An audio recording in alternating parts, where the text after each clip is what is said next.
Hello everyone, আশা করছি আপনারা সবাই ভালো আছেন। আমি কিছুদিন রান্নার ভিডিও একেবারে দিতে পারিনি, কারণ আমি খুব ব্যস্ত ছিলাম।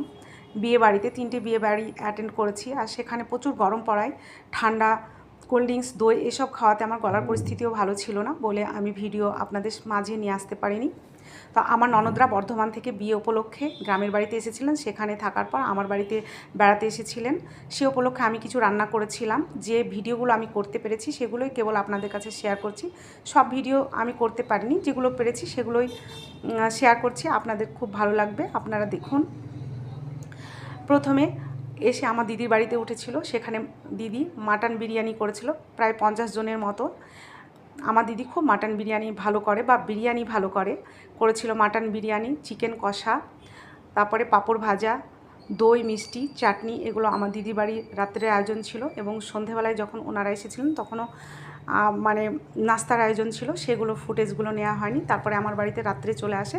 সকালবেলায় যে আয়োজনগুলো আমি করেছিলাম ডিম টোস্ট, ডিম চাউমিন, ডিম সেদ্ধ, খেজুর, বিস্কিট ছিল সঙ্গে, সেও ভাজা, একটা শুকনো মিষ্টি, এগুলো ছিল সকালের নাস্তার আয়োজন। তারপরে আমি দুপুরের আয়োজনে চলে যাই। দুপুরে খুব সিম্পল তারা রাখতে বলেছিল, কারণ তারা রাত্রের বেলাতে বিরিয়ানি খেয়েছিল, বিয়ে বাড়িতে খেয়েছিল, তার জন্য সিম্পলি খেতে চাইছিল। আমি দুপুরের আয়োজনে করেছিলাম, লাঞ্চে করেছিলাম বেগুন ভাজা, ঢ্যাঁড়স ভাজা, সাদা ভাত, স্যালাড, তারপরে কিমা ভুনা, মাংসের কিমা ভুনা করেছিলাম, মাছের ঝাল, মাটন কষা এবং মুগ ডাল মাছের মাথা দিয়ে।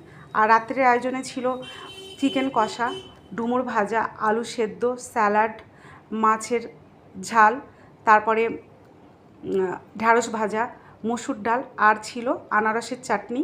এই ছিল আমার রাতের আয়োজন। অবশ্যই আমার এই রান্নার আয়োজনগুলো ভালো লাগলে আমার পেজটাকে ফলো করতে ভুলবেন না।